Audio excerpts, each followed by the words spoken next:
What's up, Detroit Lions fans? I'm back here with part 2 as to why the Detroit Lions can win a Super Bowl with Matthew Stafford as their quarterback.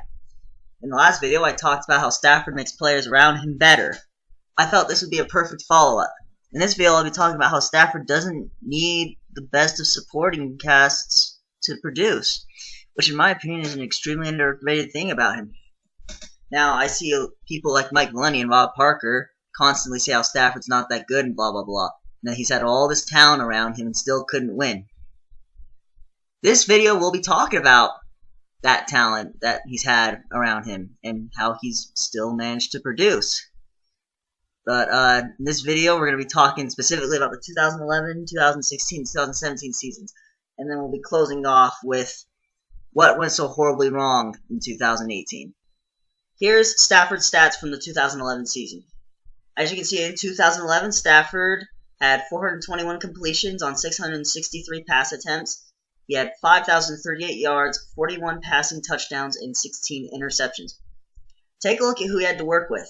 We all know that he was throwing bombs down the field to Megatron as the Lions ranked second in the NFL in passing plays of 40 or more yards. But please take a look at the other players he had to throw to. We got Nate Burleson, Titus Young, Brandon Pettigrew, and Tony Scheffler. All 5 of these players would be out of the NFL less than 5 years later. Titus Young just recently got released from prison, and Brandon Pettigrew has also spent some jail time.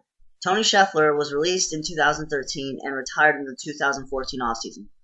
He had Titus Young and Tony Scheffler catching 6 touchdowns apiece in 2011. Tony Scheffler in his career has averaged 30 receiving yards per game. Yet Stafford was able to make pretty good utilization out of him as he was tied for second on the Lions in touchdown receptions with Titus Young. And as we already went over, Titus Young would eventually spend prison time. So dear viewers, outside of Calvin Johnson, who are Stafford's other options? Because as I stated, all the notable receivers and tight ends from this year would be out of the NFL less than 5 years later. So on top of throwing to a lot of players that would not last in the NFL much longer, he had the 29th ranked rushing attack. You might be able to argue that they should have run the ball a little more, as they did average 4.3 yards per carry. But all of the 3 running backs, or at least the 3 notable running backs on the Lions that year, Jahvid Best, Kevin Smith, and Maurice Morris, did not last in the NFL for much longer. So to make a quick side note, this season honestly not only displays a good example of Stafford being able to do more with less, but it also just shows how great Calvin Johnson was and how great he could have been. And also, for all the talk of Stafford not being very good in the red zone, the Lions had the 4th best red zone percentage in the NFL in 2011. But anyway, let's take a look at Stafford's 2016 season. In 2016, Stafford had 388 completions on 594 pass attempts for 4,327 yards, 24 touchdown passes, and 10 interceptions. So, this is the season in which the Lions had 8 come-from-behind victories. And yet, Stafford didn't have a single Pro Bowler to work with on the offensive line, at receiver, or at tight end. Stafford's best receiver that year was probably Golden Tate. He did end up with over 1,000 yards. But, let me ask you this. Would you rather have a receiving core of Marvin Jones, Eric Ebron, Golden Tate, and past his prime Anquan Boldin? Or would you rather have Odell Beckham and Sterling Shepard, Pierre Garçon, Deshaun Jackson, Jordan Reed, Jordy Nelson, Devontae Adams, Randall Cobb, Mohamed Sanu, Julio Jones, Taylor Gabriel? Well, the receiving cores I just named are the receiving cores for 4 of the quarterbacks that finished in the top 10 in passing yards in 2016. Do you believe Stafford's weapons in 2016 were as good as the receiving cores I just named? Well, I'll be honest, maybe it was, maybe it wasn't. But something worth noting is that the quarterbacks that finished in the top 10 in passing yards that year, 4 of them had at least 1 Pro Bowler along the offensive line. 6 of them had at least 1 Pro Bowl receiver or tight end. And 8 of them had at least 1 Pro Bowler if you add running back to the mix. And it's also worth noting that Jordy Nelson was producing at a Pro Bowl-worthy level with 1,257 receiving yards and 14 receiving touchdowns. But he was not a Pro Bowler. And it's not like Jordy Nelson is completely incapable of producing without Aaron Rodgers. He proved that in the 2013 season, in the games that Rodgers missed, he can be productive without Aaron Rodgers. Is he better with Aaron Rodgers? Of course he is. But he also proved in the 2011 season, in the final week of the regular season, that he can produce without Aaron Rodgers. As with Matt Flynn thrown in the ball, he had 9 receptions for 162 yards and 3 receiving touchdowns. But anyways, all the top 10 passers in 2016, Stafford had the worst ranked rushing attack of the group. He had the second worst rushing attack in terms of yards per carry, only behind Eli Manning's Giants. And also, what has Golden Tate done ever since being traded to the Eagles? He kind of fell off. He might be able to pick his production back up now that he's with the Giants, but so far we haven't seen it. So is it fair to say that Stafford didn't have as much to work with as a lot of the other quarterbacks that finished in the top 10 in passing yards? I think so. I actually think this particular season might be the best example of Stafford doing more with less than really any point in his career. And before we talk about the 2017 season for Stafford, let me note some things. Stafford's plays of 20 or more yards and 40 or more yards went down a little bit, but he was still ranked 9th in both of those categories, even without Calvin Johnson. And also, in 2016, the Lions led the NFL in time of possession, and they did it with the 30th ranked rushing attack. And of the teams that ranked top 10 in time of possession, 30th ranks the worst among that group. So let's fast forward 1 year.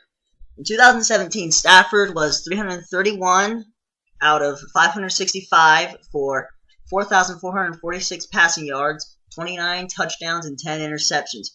Stafford's supporting cast was mostly the same, minus Anquan Bolden and inserting him with Kenny Golladay, but the production was created in a very different way. The Lions were in the middle of the pack in time of possession as opposed to number 1. The red zone offense was pretty similar in terms of how often they got into the end zone, but their big plays down the field took a pretty solid leap forward.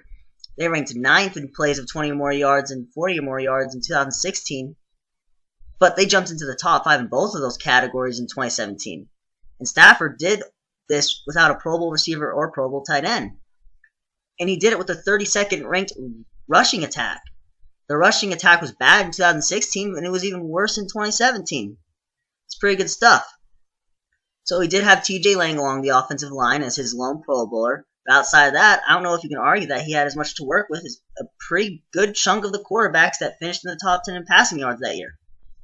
Similarly to the 2016 season, of the quarterbacks that finished the 2017 season in the top 10 in passing yards, 7 of them had at least one Pro Bowl receiver or Pro Bowl tight end. 8 of them had a Pro Bowler if you include running back. And all 10 of them did have a Pro Bowler on the offensive side of the ball if you include offensive linemen. And that includes Stafford. And you can argue maybe Marvin Jones could have been a Pro Bowler, as he did rank number 9 in receiving yards in 2017. But I'll let you decide that for yourself. Even if Marvin Jones did make the Pro Bowl, just let me ask you, would you rather have Julio Jones, Tyreek Hill, or Antonio Brown as your number 1 option, or would you rather have Marvin Jones as your number 1 option? In all honesty, my answer is Marvin Jones, because being the best kind of feels better than having the best in some ways, but I don't know. Anyway, all the receivers I named were the number 1 options for 3 of the quarterbacks that finished the 2017 season with less passing yards than Stafford did. Is it possibly fair again to argue that Stafford did more with less than at least 6 or 7 of the quarterbacks that finished ahead of him? It's certainly arguable. I mean, Jared Goff, he had Todd Gurley and Andrew Whitworth. Ben Roethlisberger had 3 Pro Bowlers on the offensive line, along with Antonio Brown and Le'Veon Bell. Phillip Rivers had Keenan Allen and Russell Okung. Alex Smith had top 3 players at their positions in Tyreek Hill and Travis Kelce. Drew Brees had 2 Pro Bowl running backs. And Russell Wilson, he had Doug Baldwin and Jimmy Graham, and along with a Pro Bowl offensive lineman and Dwayne Brown.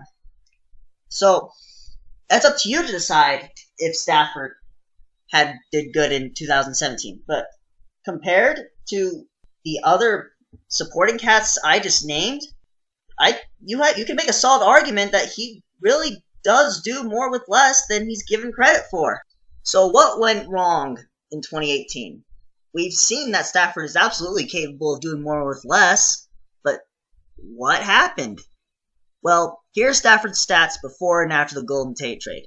Now, losing Golden Tate, he lost a lot more than Golden Tate after the Golden Tate trade. So, and Golden Tate hasn't done anything in Philly, as we've already mentioned. But, anyways, as you can see, Stafford was performing just like Stafford always performs before the Golden Tate trade. 7 games, 1,912 yards, 14 passing touchdowns, 6 interceptions, and averaging 273 yards per game. The 6 interceptions are a tad high. 4 of them came in one game, and I don't think Stafford is going to have even one 4-interception game in 2019. He could, but I don't think he's going to. Now, they were only 3-4 still, but look at those averages. Our defense, they gave up 26.6 points a game, and even if you take out the pick 6 that Stafford threw against the Jets, it's still 25 points a game. That would have ranked, the 26 points a game would have ranked the Lions as the 26th worst defense in the NFL. On the flip side, the Lions were only averaging 24 points a game, and it's kind of normal. But keep in mind that Stafford was responsible for 73% of the Lions' touchdowns in the first 7 games. For some perspective, Aaron Rodgers was responsible for 66% of the Packers' touchdowns in 2018, and Russell Wilson was responsible for 67% of the Seahawks' touchdowns in 2018. And these are the 2 quarterbacks most known for carrying their teams and doing it all and doing more with less. So I guess what I'm getting at is Stafford was getting the team points, but who else was getting the team points? But anyways, as you can see, Stafford's production pretty much fell off a cliff after the Golden Tate trade. He got 9 games, 1,865 passing yards, 7 touchdowns, and 5 interceptions. And his passing yards dropped by almost 70 yards. But, as I said, we'll get into the next slide. We're going to talk very much about how he didn't lose just Golden Tate. And for the improved rushing attack that they're talking about, it's like, you had 3 killer receivers and a much improved running game. Well, look at the rushing game. We ranked 23rd in rushing, and we ranked 27th in yards per carry. So was it really that improved? I mean, it's hard to say it was. So here's what happened in the last 7 games of the season. Golden Tate got traded. Marvin Jones got put on IR. Kerryon Johnson left the game early versus the Panthers. And your only Pro Bowl offensive lineman you've ever had in your career was only able to play 6 games. So Stafford at this point was left with Kenny Golladay. But look at Stafford's supporting cast outside of Golladay. Levine Toilolo in 6 seasons has 986 career receiving yards. TJ Jones in 5 seasons has 814 career receiving yards. Bruce Ellington in 4 seasons has 769 career receiving yards. And Andy Jones in 2 seasons has 80 career receiving yards. And please note, he was cut by the Texans just 1 year prior. So, not one of these players had even 1,000 career receiving yards. And you guys wonder why Stafford could not produce. But again, just look at the stats of Levine Toilolo, TJ Jones, Bruce Ellington, and Andy Jones. Are we seriously going to say that Stafford isn't a good quarterback because he couldn't produce with 4 players that have a pretty decent chance of being out of the NFL in 2 to 3 years? And it's not like I'm just naming you 4th or 3rd or 2nd stringers to name them. These were like the starters during these last 7 games. These are like the starters, like the main targets that Stafford was throwing to. And again, you wonder why his production fell off. So to close this video out, I'll leave you on the screen a list of what we already went over. But I just want to say a couple of things.